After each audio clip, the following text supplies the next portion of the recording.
제목을 풍류방에서 피어나는 풍류한토, 올해 들어서 두 번째 프로그램을 오늘 진행하도록 하겠습니다. 백승종 교수님은 그 독일 튜빙겐 대학교에서 교수를 역임하시고 서강대학교에서 교수를 역임하셨습니다. 그리고 제52회 출판문화상을 받으셨는데 30여 권의 저서가 있습니다. 21세기 한국 시민이 나아갈 길, 신사와 성리에게 묻는다는 제목입니다.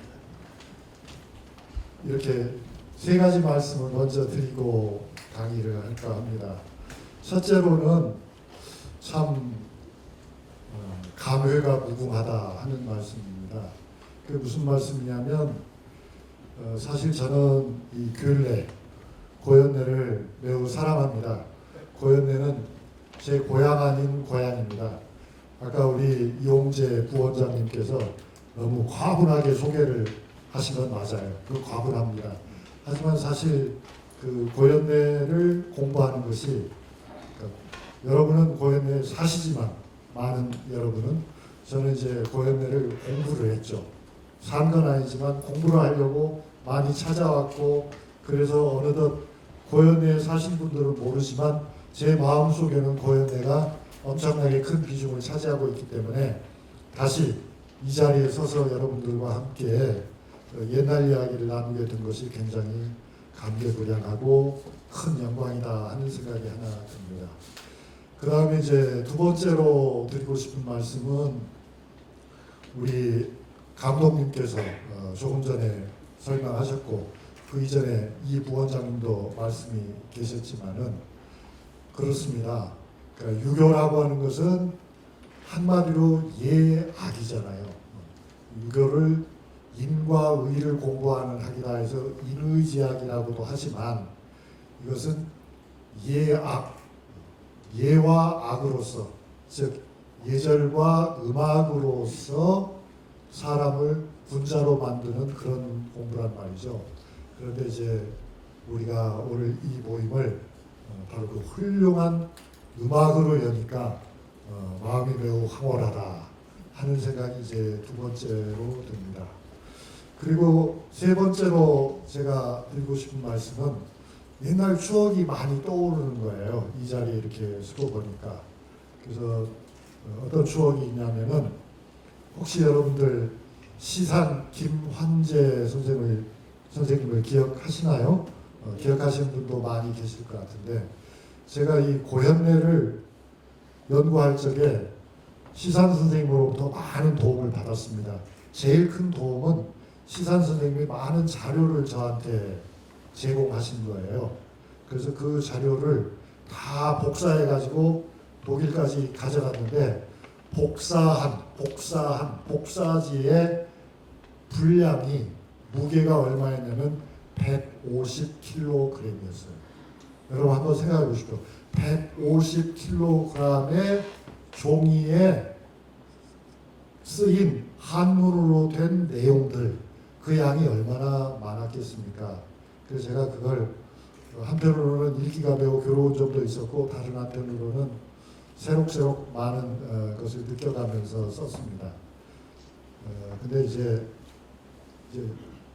그 세 가지 말씀을 드릴 적에 여러분이 궁금하게 생각하는 질문이 있을 수 있어요. 그 질문은 뭐냐면 아니 교수님이라고 해도 좋고 선생님이라고 해도 좋고 뭐라고 해도 좋은데요. 왜 당신은 도대체 그런 문제에 관심을 가졌어?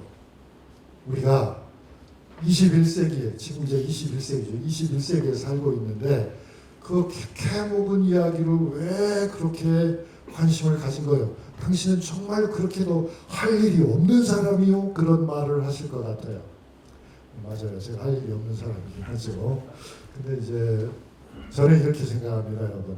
오늘도 여기에 제가 쓴 책 하나를 내놨습니다만 제목이 어떻게 됐어요?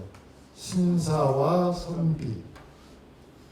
지금 그 질문에 대한 대답을 하고 있는 겁니다. 어렸을 때부터 제 마음을 사로잡고 있었던 한 질문이 있었던 거예요. 그건 뭐냐면 서양 사람들은 자신들의 전통을 끊임없이 이어가면서 아무런 열등감이 없이 세상을 열어가는데 우리는 왜 탄식을 하는가? 가령 서양 사람들은 그들의 옛날 스승이라고 하는 아리스토텔레스나 소크라테스나 플라톤을 얘기할 적에 당당하게 얘기하잖아요. 그런데 우리는 다 그런 건 아니지만 저희가 학교 다닐 때도 공자나 맹자를 얘기하면 심지어 어떤 사람은 공자가 죽어야 나라가 산다. 서양의 소크라테스가 죽어야 나라가 산다라고 하는 책이 있을 것 같아요? 없어요. 그런데 왜 우리는 공자가 죽어야 나라가 산다고 그러고 또 우리는 집안에 가지고 있던 모시고 있다는 표현이 맞아요. 그 소중한 옛날 문헌들을 다들 가지고 계십니까? 아닐 겁니다. 대부분은 다 불사질러서 없애버렸어요. 우리는 우리의 옛날의 전통을 우리 스스로 부정하고 옛날에는 잘못 살아서 옛날에는 무식해가지고 옛날에는 생각이 없어 옛날에는 도대체가 틀려먹었어 뭐 하나 제대로 한 게 있어 그런 말하자면 자기 부정이죠.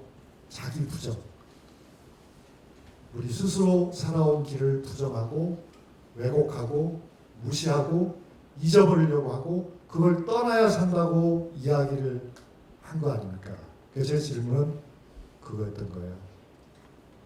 저 사람들은 서양 사람들은 도대체 어떻게 살았길래 자기들이 살아온 과거가 다 자랑이 되고 우리는 도대체 어떻게 살았길래 잘 살았는지 못 살았는지 그만두고라도 우리가 과거에 해왔던 것을 다 손들 때 부정하고 새로운 길을 가야 된다고 늘 이야기를 하게 되었는가 하는 그것이 저한테는 큰 질문이었습니다. 그래서 그 질문에 대한 하나의 답을 얻기 위해서 모든 걸 다 연구할 수가 없으니까 우리나라의 선비의 전통이 또 우리 전라도의 선비의 전통이 아주 곱게 전승되어 온 한 지역을 선정한 거예요.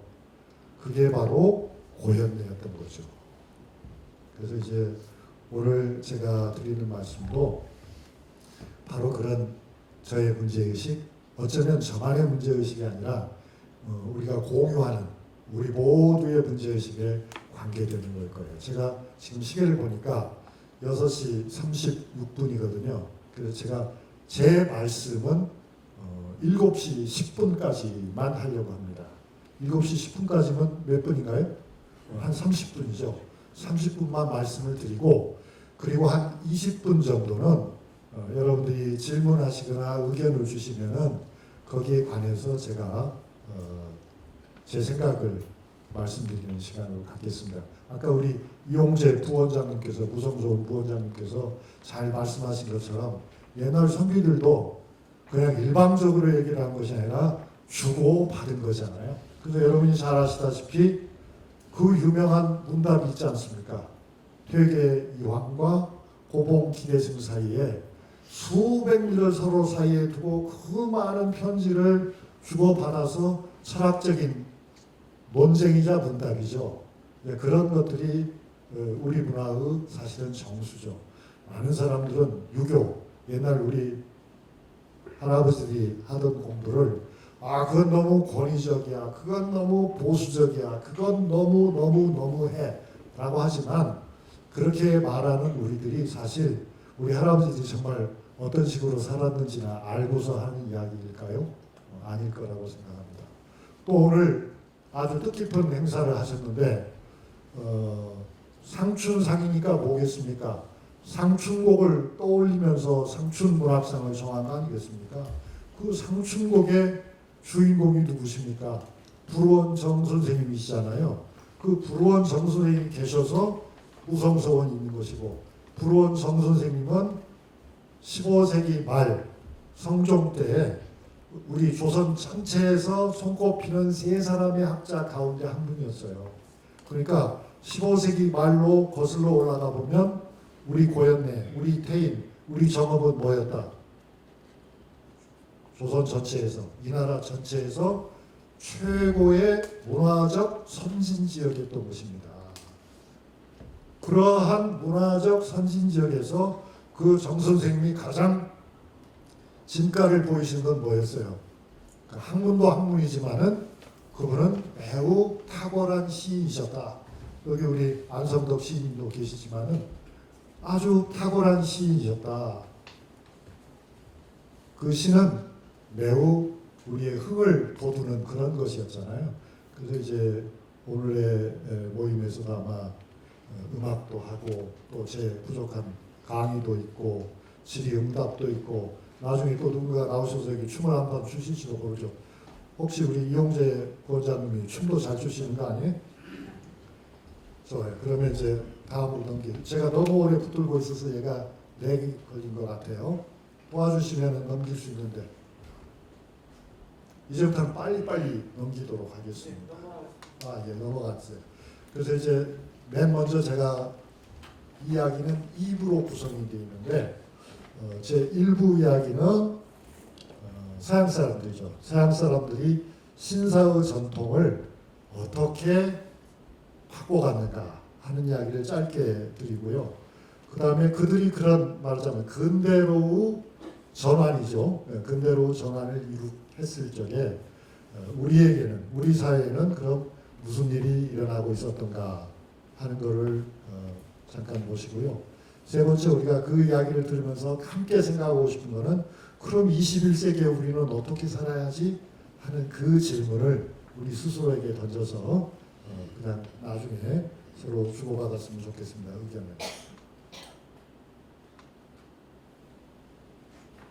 이 사람들은 이런 엄청난 사건을 일으켰어요. 이 사건이 뭐 같아요? 그림으로 봤을 적에 이게 바로 단두대죠. 프랑스인데요. 프랑스에서는 이거를 기요틴이라고 불렀습니다. 기요틴이라는 게 단두대를 만든 사람의 이름을 따서 기요틴이라고 해요. 기요틴이라는 사람이 의사였습니다. 그 사람이 설계를 해서 이걸 만들었는데 여기서부터 이 칼날이 이 끈을 탁 놓으면은 툭 떨어지는 거예요. 그러면 맨 아래에 있던 사람은 어떻게 되겠어요? 목이 삽시간에 잘리는 거예요. 그건 뭐 0.01초 사이에 목이 탁 잘려요. 그러니까 죽는 사람은 어떻게 죽겠어요? 그냥 죽는다는 생각도 못하고 죽는 거죠. 그냥 삽시간에 죽는 거죠. 그래서 지금 이 목을 이렇게 들고 있잖아요. 그런데 이 목의 주인공이 누구인지 아시죠? 이 목의 주인공이 바로 루이 16세였어요. 1789년 프랑스 혁명이 일어났고 프랑스 혁명이 일어나고 얼마 안 지나서 프랑스 사람들은 이렇게 했다. 어떻게? 이른바 절대군주라고 하죠. 절대적인 그동안 임금님의 권력은 하나님이 주신 신성한 권력이다. 그래서 프랑스의 이 루이 16세의 할아버지는 루이 14세는 뭐라고 했어요? 내가 곧 법이다. 내가 무슨 말을 하든 내 말이 바로 법이다. 그렇게 해온 절대 왕권이 어떻게 돼요? 무너졌죠. 그런 일이 1789년부터 프랑스에서는 일어나고 있었다. 그때 우리나라에 무슨 일이 있었을까요? 1789년의 왕은 누구였을까요? 1789년에 우리나라의 왕은 정조였습니다. 우리 할아버지 할머니들이 정조의 복을 딸 생각을 했을까요? 그거는 상상도 할 수 없는 일이죠. 이런 일들이 일어나고 있었다. 그렇게 일어나고 있었던 데에는 생각의 전환이 왔기 때문이죠. 그러니까 서양에는 이 시기에 이 혁명이 일어나기 전에 전 단계에서 서양의 지배자들은 우리가 신사라고 부르는 사람들이죠. 우리가 신사라고 부르는 사람들은 사실 귀족들이었죠. 근데 여러분 그건 아십니까? 신사라는 말은 본래 서양 말이 아니잖아요. 신사라는 말의 뜻은 무엇일까요? 신사라고 하는 말은 사자가 성비사자입니다. 신사라는 말은 고급 관리를 신사라고 해요. 근데 젠틀맨이라고 하는 거를 영어 말을 어떻게 우리가 피부에 와닿게 번역을 할 수가 없어서 고급 양반이라는 뜻으로 신사라고 번역을 한 겁니다. 그런데 18세기 말이 되면은 변하고 있었다. 어떻게? 바로 그런 고급 신사들이 왕을 섬기면서 지배하던 사회로부터 이제 여러분이 다 아시는 것처럼 부르주아가 지배하는 사회로 넘어가고 있었어요. 그 부르주아라고 하는 건 뭐겠어요? 그 부르주아라고 하는 것을 오늘날 우리는 시민이라고 번역하죠. 왜냐하면 부르주아지라고 하는 말 뜻이 부르주아지 보르가 성을 뜻합니다. 그러니까 성 안에 사는 사람들, 귀족이 아닌 사람들, 평민 중에 상류층 이 사람들을 부르주아지라고 하는 거죠. 그 부르주아지들이 이제 서양 사회에서는 18세기 말부터 중심으로 떠오르기 시작했다. 우리는 어땠습니까?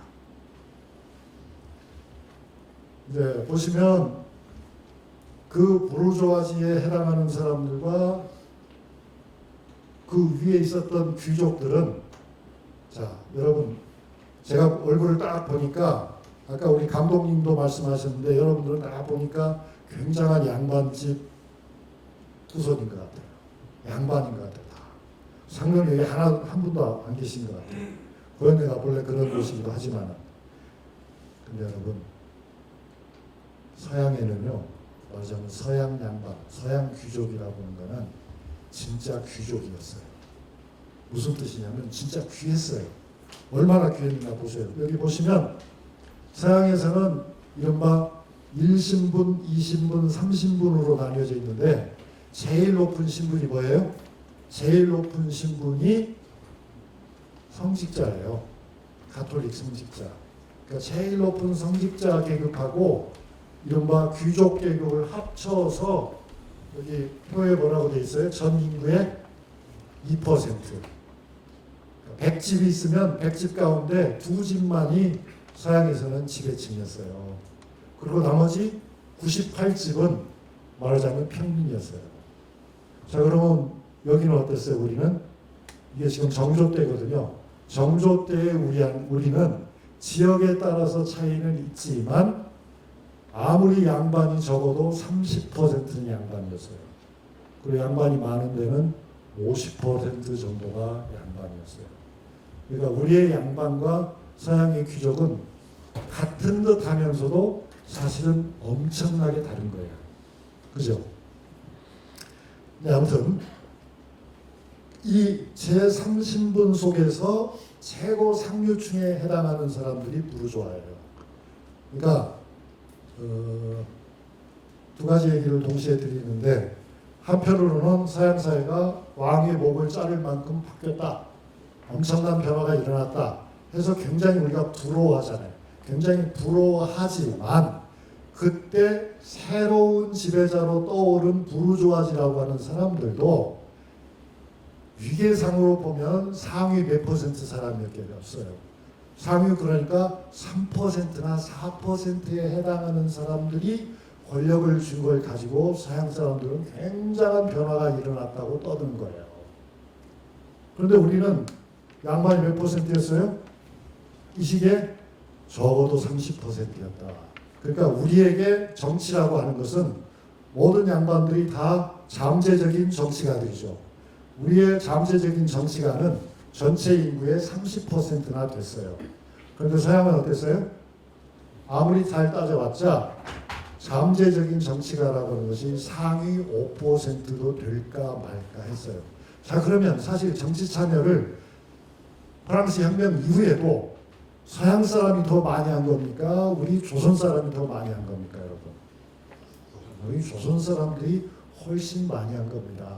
그러니까 우리가 아무리 양반을 얘기해도 실은 특권층을 얘기하는 것도 아닙니다, 우리는 전체 인구의 30%, 40% 이야기를 하고 있다. 그러면서 우리는 서양 사람들 부르주아 얘기하면은 부러워하고 우리 쪽팔려 하고 우리 전통 부정하고 그런다. 어떻게 생각하십니까, 여러분? 뭔가 좀 생각이 잘못됐죠. 그것만 우리가 잘 생각하셔도 좋겠습니다. 근데 어쨌든 서양은 이제 서양대로 변해가는데 그렇게 변해가는데 생각이 바뀐 겁니다. 생각이 바뀌는데 아주 중요한 역할을 한 것은 이른바 자연법이라고 하는 거예요. 자연법. 그 자연법의 핵심은 뭐냐면 하늘이 우리 모두에게 권리를 주셨다. 그 하늘이 우리 모두에게 준 권리는 인간으로서 우리에게 인정한 그 권리는 어떤 다른 인간도 다른 사람에게서 뺏어갈 수 없다. 이게 이제 서양 사람들이 말하는 자유와 평등입니다. 자유와 평등. 그러면 그 시기에 우리는 무슨 생각을 하고 있었을까요, 여러분? 그 시기에 우리는 한편으로는 많은 사람들이 우리가 학교에서 배운 것처럼 신분차별이 있었던 것이 사실이기도 하고요. 사실은 전혀 그렇지 않기도 해요. 전혀 그렇지 않기도 하다는 건 뭐냐면 유교라고 하는 것은 유교는 신분제의 편일까요? 신분제의 반대편일까요? 지금까지 우리는 다 신분제의 편이라고만 배워왔죠. 그런데 사실은 그건 맞기도 하고 틀리기도 해요. 근본적으로 틀리기도 해요. 근본적으로 틀리기도 하다는 점을 두 마디만 말씀드리고 넘어갈게요. 하나는 뭐냐면 논어를 잘 읽어보시면 저보다 논어를 더 열심히 읽어보신 분도 이 안에 많으실 거예요.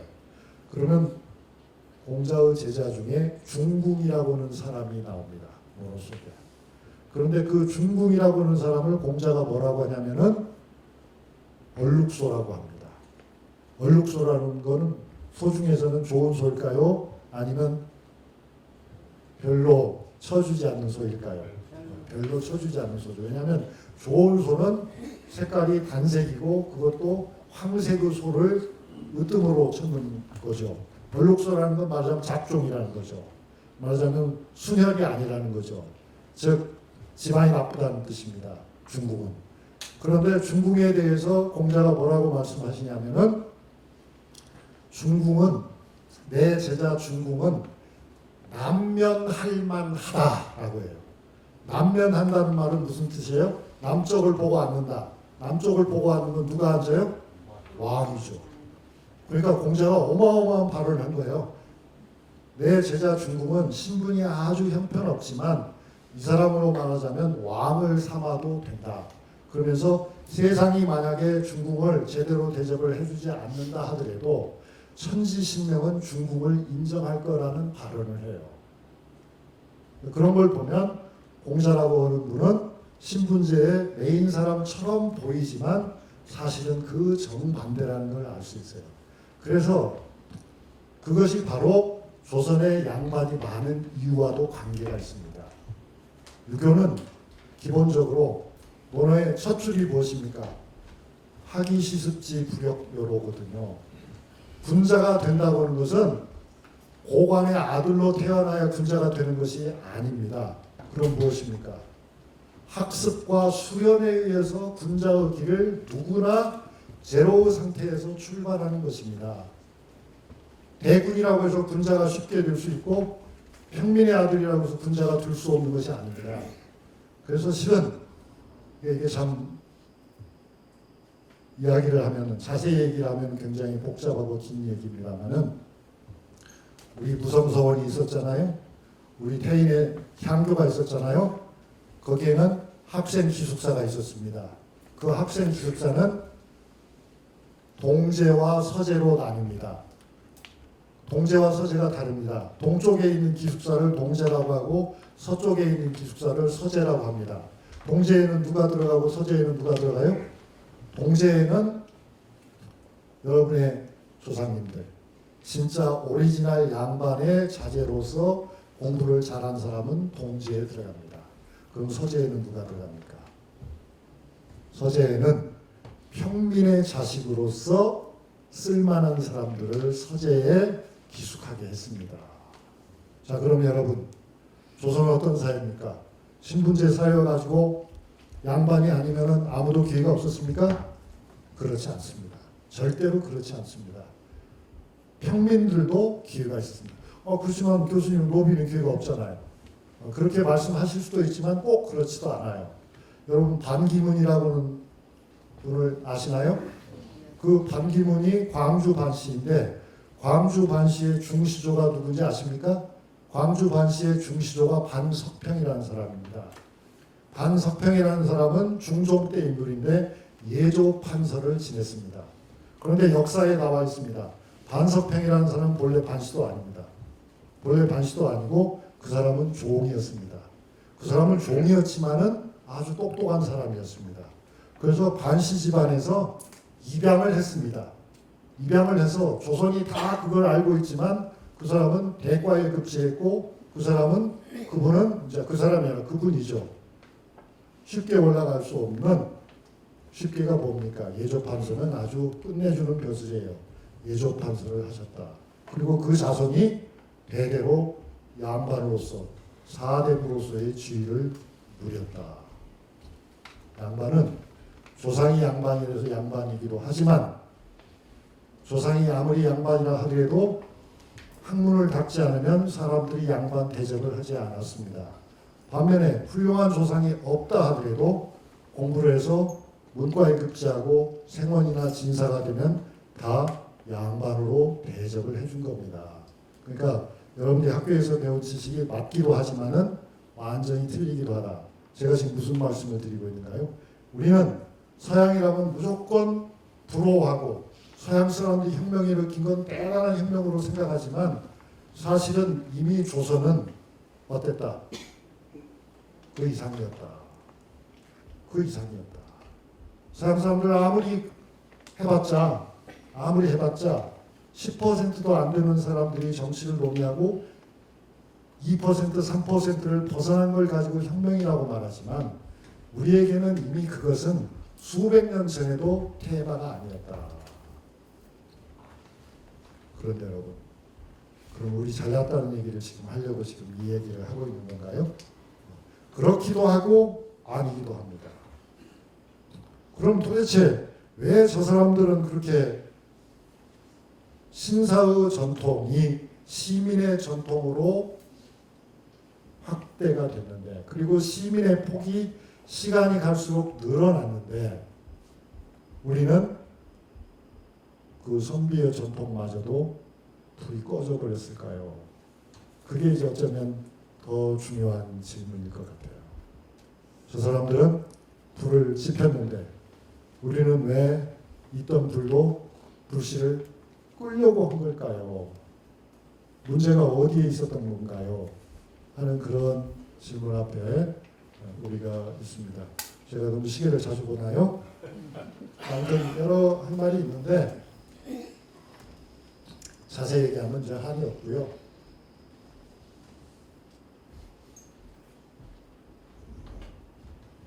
결정적인 것은 산업혁명입니다. 산업혁명.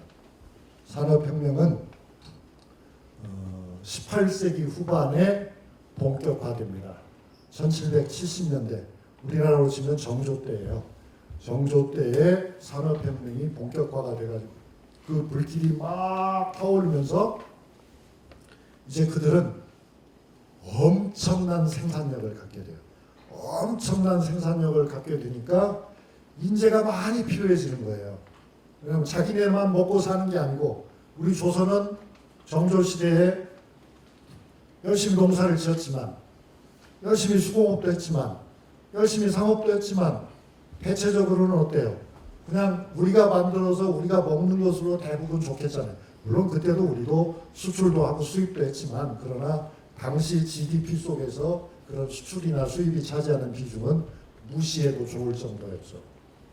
그런데 서양 사람들은 기계라고 하는 것을 만들어서 그 기계라고 하는 걸 통해서 물건을 대량으로 생산하고 그 넘쳐나는 그 생산량을 밖에 가서 이제 쏟아놓는 거잖아요. 전 세계를 상대로 쏟아놓는 거잖아요. 원료도 자기네 나라에서만 가져가는 게 아니라 온 세상에서 다 가져가는 거잖아요. 물론 서양의 모든 나라가 그랬다는 뜻은 아니죠. 그건 아니고 서양에 잘 나가는 나라들이 그랬던 거죠. 가장 전형적으로는 영국이 그랬던 거죠. 그랬을 적에 그들은 많은 인재를 필요로 했어요. 인적 자원을 필요로 했어요. 그래서 그들은 공적 교육이라고 하는 것을 강화하게 돼요. 그 공적 교육을 강화하면서 이제는 과거의 소수의 귀족들이 공유하던 가치를 전체 시민이 공유하게 돼요. 물론 그렇다고 해도 그 안에 물론 하층민은 많았지만, 가령 영국의 런던을 한번 생각해 보면 19세기 초에 영국의 런던은 인구가 이미 100만을 넘어서 200만을 넘어서 600만을 향해서 달려가고 있었어요. 19세기에. 그 당시 우리의 서울은, 수도 서울은 세종대왕 때도 인구가 20만 명 정도였는데, 고종이 나라를 빼앗길 때도 3, 40만 명 정도밖에 안 됐어요, 인구가. 그런데 세종대왕이 인구 20만의 서울을 다스릴 적에 런던의 인구는 얼마였냐면 5만 명이 안 됐어요. 그 인구가 우리 고종 임금이 나라를 잃었을 때쯤에는 런던의 인구가 300만이 넘었다. 어떻게 생각하십니까? 엄청난 변화가 나타난 거죠. 세종 때로 올라가 보면 서울만한 도시가 아니었어요. 런던은 아주 시골이었던 거예요. 우리 기준으로 보면. 그런데 나라가 망할 때가 되면 런던을 기준으로 보면 서울은 아주 보잘것없이 한적한 곳이 된 거예요. 근본적인 것은 산업혁명이었다. 그 산업혁명은 거의 모든 것을 바꿔버렸어요. 그러니까 한번 생각해보면 지금도 우리가 이렇게 이 자리에 모여서 이런 이야기를 나눌 수 있게 된 건, 이런 시설을 통해서 이용할 수 있게 된 건, 이게 19세기 고연내에서 이게 가능했을게요? 불가능하죠. 산업의 힘입니다. 산업의 힘. 우리나라가 세계에 말하자면 10위권의 산업 국가가 돼버렸잖아요. 정조임금 때 우리나라는 어땠을게요?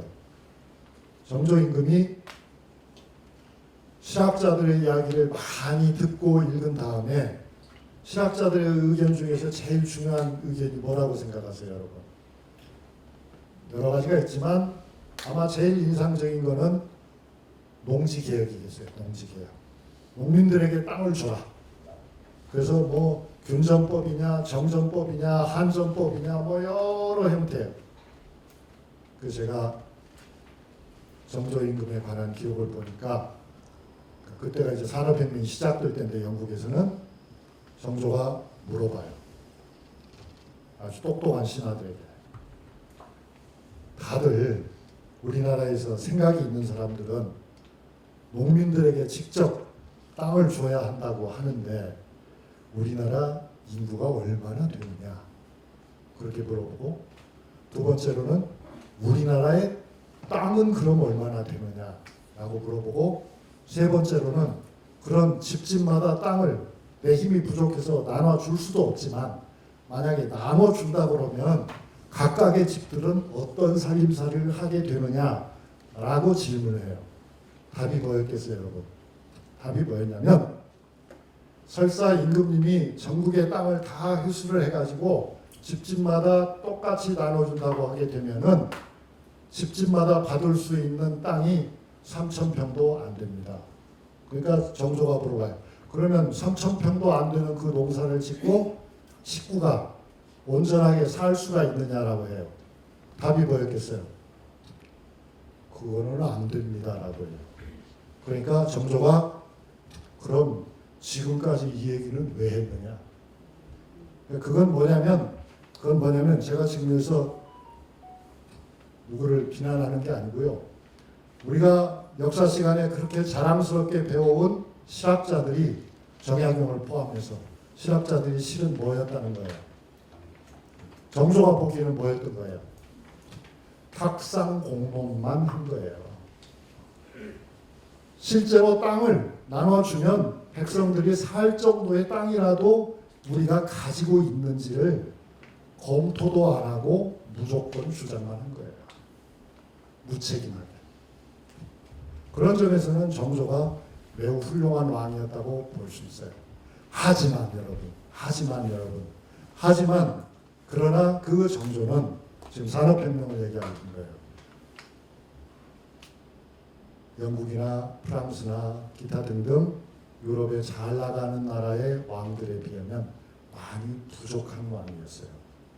심지어는 이렇게 말씀드리면 너무 죄송하지만 도요토미 히데요시보다도 훨씬 못한 왕이었다고 볼 수도 있어요. 왜 그럴게요? 제가 좀 자극적으로 얘기했습니다. 서양 사람들이 산업혁명을 일으키게 된 건 왜였을까요?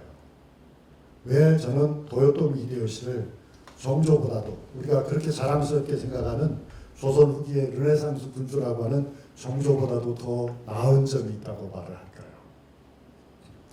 도요토미 히데요시는 처음부터 그 사실을 알고 있었어요. 어떤 사실을? 우리 일본은 일본에서 나는 것만으로는 충분히 잘 살 수가 없다. 정조는 똑같은 것을 알고 난 다음에 그럼 할 수 없다라고 했죠. 그럼 도요토미 히데요시는 뭐라고 했겠어요? 그러니까 우리는 상업과 수공업을 발전시켜서 외국의 부를 가져와야 된다. 그래야만 우리 일본이 잘 살 수 있다. 라고 말했어요. 그래서 일본이 부유한 일본이 된 거예요. 서양의 역사를 보면 다 그래요. 서양에서 결국 산업혁명이 일어나게 된 근본 원인도 여러분이 그대로 거슬러 올라가 보면 서양에서 제일 잘 나간 나라가 그리스였죠. 그죠? 바로 그 고대 그리스에서 민주주의가 나온 거잖아요. 그 고대 그리스가 어떻게 해서 잘 나가게 됐는지 아십니까? 혹시 그리스 다녀오셨어요? 그리스에 가보면요. 1년의 강수량이 평균 강수량이 600mm도 안 돼요. 우리 정읍의 1년 강수량은 얼마입니까? 평균? 아마 1200mm 이상일 겁니다. 그러니까 농사를 지을 수 있습니다. 그리스는 600mm도 안 됩니다. 농사가 되겠어요? 안 되겠어요? 안 됩니다. 그리스는 한 번도 통일된 그리스였던 적이 없어요. 사실은 19세기 이전에는 도시국가에 머물렀었던 거예요. 왜? 너무 척박해서 거기서는 도저히 거기서 나오는 걸로는 뭘 할 수가 없었어요. 그런데 어떻게 고대 그리스가 그렇게 훌륭한 예술품을 만들고 훌륭한 철학자가 나오고 훌륭한 전통을 만들었습니까? 답은 그거였죠. 우리는 여기서 아무리 열심히 농사를 지어도 우리가 배불리 먹고 살 수가 없다. 그럼 어떻게 한다? 그러니까 우리는 밖으로 나가야 된다. 밖으로. 장사를 한 겁니다. 남들이 매력을 느낄 만한 물건을 찾아낸 겁니다. 그런 물건을 만든 겁니다. 그리고 그런 물건을 판 겁니다. 그래서 지중해 연안에 있는 부를, 재물을 그리스가 끌어당긴 겁니다. 그 바탕 위에서 그리스의 문해가 발달하고 그래서 그 바탕 위에서 민주주의도 나오고 뭐도 나오고 뭐도 나오고 했다. 그겁니다. 제 이야기는 이제 종착역을 향해서 가고 있습니다. 자, 이제 핵심은 그겁니다. 우리가 좋은 조건을 많이 가지고 있었어요. 많이 가지고 있었는데 꽃을 못 피우고 좌절당했기 때문에 우리 스스로의 역사를 남이 시키지 않아도 부정했어요. 그 좌절당한 근본 원인이 뭐예요? 산업혁명을 하지 못했다. 밖으로 나가지 못했다. 밖으로 나가지 못했다. 밖으로 나가서 많은 것들을 가져오고 많은 것들을 배우고 많은 것들을 거기서부터 키워야 됐는데 그렇게 하지 못했다. 자, 21세기 우리는 어떻게 할 것인가? 제가 저 혼자 다 대답할 수 없지만 제가 좀 안타깝게 생각하는 부분은 있어요. 그러니까 우리가 세계 10위권의 경제 대국인 건 맞아요. 그런데 우리나라가 국제 무대에서 세계 10위권 국가로서 대접을 받는 것 같아요? 못 받는 것 같아요? 제가 보기에는 못 받는 것 같아요. 그 못 받는데 어떤 이유가 있는 것 같아요? 그 이유를 제가 생각해 보면은 우리나라는 아주 훌륭한 중산층이 있습니다. 그 아주 훌륭한 중산층이 바로 여러분입니다. 우리입니다. 이렇게 우리의 고전적인 문제에 대해서도 관심을 갖고 훌륭한 음악적 전통에 대해서도 관심을 갖고 훌륭한 사진도 찍으시고 다 잘합니다. 그런데 우리의 허약한 점은 어디 있을까? 우리의 허약한 점은 우리가 여전히 폐쇄적이라고 하는 사실이에요. 여전히 폐쇄적이에요. 그러다 보니 우리에게는 머리가 없어요. 말하자면 이 무슨 말씀이냐면 한국 사람이 지능이 제일 높은 건 사실인데 머리가 없어요. 어떤 머리가? 우리에게 쓸만한 대통령이 없어요. 우리에게 쓸만한 장관이 없어요. 우리에게 쓸만한 기업의 총수가 없어요. 우리에게 쓸만한 학자가 없어요. 우리에게 쓸만한 예술가가 적어요. 예술가는 많이 좋지만 그래도. 그게 무슨 뜻입니까? 독일이 통일될 때를 제가 잘 지켜보니까 독일의 통일은 사실은 그 힘으로 된 거예요. 그 당시에 통일 당시에 헬무트 콜이라고 하는 수상이 있었던 거 생각하시죠? 그런 수상은 프랑스의 대통령하고도 미테랑하고도 아주 친했어요. 그 다음에 부시 대통령하고도 아주 친했어요. 고르바초프하고도 아주 친했어요. 개인적으로. 그래서 그들은 개인적으로 휴가가 있을 적에 서로 상대방들이 초대하면 국빈 방문이 아니고요. 개인 방문. 그래서 흉금을 열어놓고 이야기할 수 있었어요. 근데 그게 대통령이나 총리만 그런 게 아니고 영국을 가거나 프랑스를 가거나 독일을 가거나 미국을 가면 말하자면 상위 5%에 해당하는 사람들이 서로 한 통속이 돼 있어요. 아주 좋은 친구예요. 그런데 우리 정읍국회의원을 뽑아가지고 정읍국회의원이 미국에 가면 미국 의원하고 친구가 되냐 그 말이에요. 우리 정읍시장님이 자매결혼 도시가 있는데 그 도시의 시장님하고 친구가 되냐 이거예요. 우리 장관님들이 친구가 되냐 이거예요. 아니에요. 그러니까 우리가 무역을 해가지고 돈을 많이 벌었기 때문에 우리 돈을 뺏어가기 위해서 상대방들이 우리에게 호감을 표하기는 하지만 우리는 아직도 국제사회에서 고립되어 있다. 그래서 저는 21세기에 그거를 우리가 넘어가야 된다. 사실 15세기가량 불원 정극인 선생 같으면 그런 분이 당시 중국의 최고 학자나 일본의 최고 학자를 만났더라면 대화가 됐겠습니까? 안 됐겠습니까? 됐을 겁니다. 충분하게. 필담. 그때는 말보다는 글이 중요하던 시대니까. 그러나 지금은 그렇게 영어를 중시하고 그렇게 수학을 중시하고 그렇게 공부를 중시하지만 오히려 그렇다. 그 다음에 우리 스스로도 한번 생각을 해보십시오. 우리는 외신에 얼마나 관심을 갖고 있는가? 우리는 외국인 친구가 있는가? 내 아들은 있는가? 내 손자는 있는가? 열어야 됩니다. 문을 활짝 열고 이 두 마디만 하는 거예요. 문을 활짝 열어야 된다는 거 하나고요. 두 번째로는 그렇게 과거에 대해서 쪽팔려 하고 위축된 그런 우리 자신의 모습을 우리 스스로 벗어 던져야 된다. 저 사람들이 멀리 나갔다고 우리가 굉장히 칭찬하지만 사실은 전혀 그렇지 않다. 실제로는요, 어떠냐면 이게 제 마지막 이야기입니다. 가령 우리나라에서 30년을 교사로 근무하면 연금을 얼마 받습니까? 아마 300만 원 받을 거요? 그러면 독일이나 프랑스, 독일이라면 제가 더 잘 알죠. 프랑스 같은 나라는 우리나라보다 경제력이 훨씬 약한 나라예요, 사실은. 우리보다 유럽에서 경제력이 강한 나라는 사실은 독일 정도밖에 없어요. 근데 독일에서 30년 교사를 하면 연금을 얼마 받을까요? 안시님 어떻게 생각하십니까? 머리가 좋으시니까 이미 진단을 다 하셨겠죠. 200만 원밖에 못 받습니다.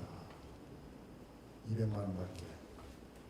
우리의 오늘날의 복지 혜택의 수준은 서유럽 사람들이 복지를 잘한다고 여러분은 그렇게 생각하시지만 제가 유럽을 잘 압니다. 우리보다 훨씬 못합니다. 학교의 유리창이 깨져도 나라는 유리창을 꿰어줄 돈이 없습니다. 없습니다.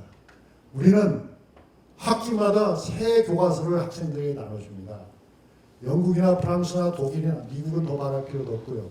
그런 나라들은 교과 과정이 바뀔 때에만 새 교과서를 풀어요. 그 다음에는 계속 이어서 씁니다. 그래서 분실되거나 찢어져서 없으면은 그 사람은 복사해서 봐야 됩니다. 어떻게 생각하십니까? 우리는 이제 공원에 공중변소를 가도 화장지가 넘쳐납니다. 서양에서는 공원에 가서 화장실 이용하면 반드시 돈을 내야 됩니다. 그 돈이 없어도 화장실을 못 가는 사람도 많습니다. 자, 여러분, 기죽지 마시고 문을 열고, 그리고 실제 우리가 생각하는, 우리가 막연하게 짐작하는 서양의 위대함이라는 것은 사실은 없는 건 아니지만 거의 없다. 질문을 하셔도 좋고요. 또 의견이 있으시면 의견 주시면 제가 그 전통을 이야기하지만 사실 우리뿐만 아니라 온 세상 사람들이 말하는 전통이라는 건 실은 새롭게 늘 발견되는 전통인 겁니다. 그러니까 옛날에 하던 대로 그대로 되풀이를 한다든가 옛날로 돌아간다는 것은 그건 전통을 살리는 것이 되지 못하고요.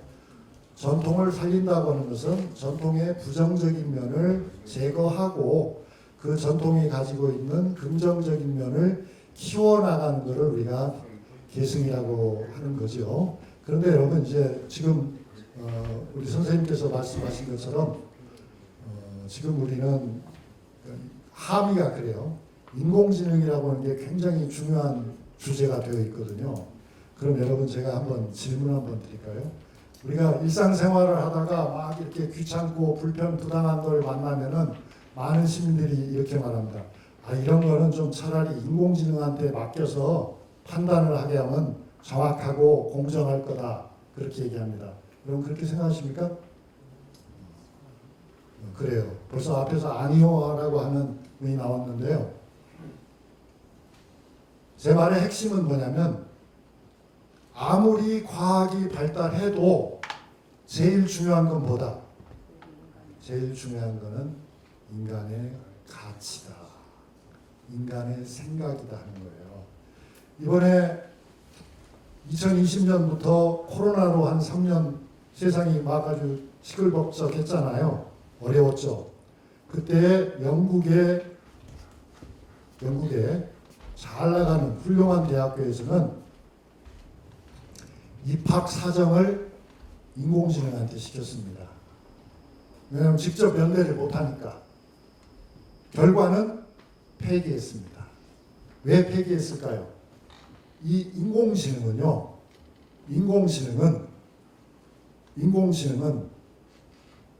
사람이 생각하는 것과 똑같은 방식으로 하게 되어 있습니다. 그래서 이 인공지능은 기억력만을 가진 것이 결코 아닙니다, 여러분. 인공지능은 딥 러닝, 깊은 심어 학습을 통해서 그 학습의 결과를 바탕으로 새로운 결과를 창조적으로 냅니다, 인공지능이.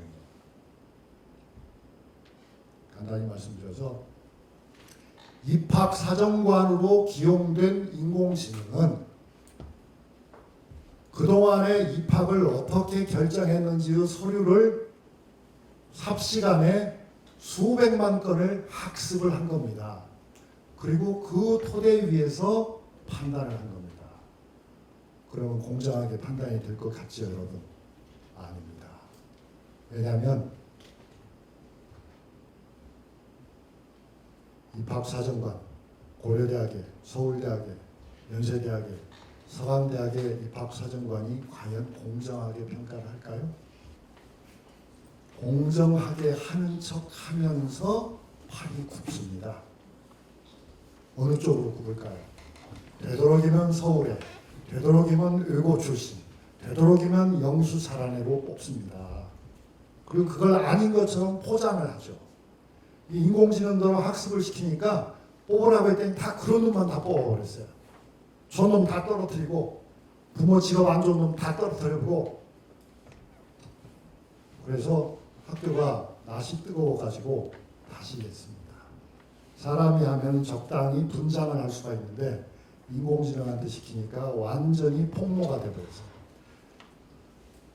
재판도 마찬가지였습니다. 모의 재판을 인공지능으로 시켰더니 인공지능이 어떻게 했어요? 유전 무죄, 무전 유죄로 다 때려버립니다. 왜냐하면 실제 판사들은 그렇게 판단을 합니다, 여러분. 그걸 적당히 숨기는 것뿐이죠. 근데 인공지능이 학습을 하고 나니까 아하, 인간들이 판단하는 기준은 원래 이런 거구나 해가지고 아주 적나라하게 드러난 거예요. 미인대도 마찬가지입니다. 인공지능으로 심사를 시켰더니 전부 백인만 다 뽑아버렸어요. 제 말씀은 인공지능을 성토하는 데 있는 것이 아니고 과학 문명의 발달이라고 말을 하지만 정말 중요한 건 뭐다? 정말 중요한 것은 사람의 가치입니다. 그런데 그 사람의 가치라고 하는 것은 제가 여기 가져온 이 PPT 안에도 사실은 들어있었습니다만은 우리가 그런 전인적 가치를 무시하고 살면 과학이라고 하는 걸 내세워서 전인적인 가치를 무시하고 살게 되면 오히려 더 큰 재앙이 올 수 있습니다. 그래서 과학은 과학대로 발전하지만 본래 우리가 추구한 그런 인간으로서의 따뜻한 마음, 그런 교양이 없으면 안 됩니다. 그것은 오히려 우리보다는 우리 할아버지들에게서 배울 점이 더 많지 않을까 생각하고요. 지금 이렇게 감사합니다. 보셨듯이 풍류박에서 피어나는 풍류와 도가 10월 달에도 꼭 만나 뵙기를 희망합니다. 감사합니다.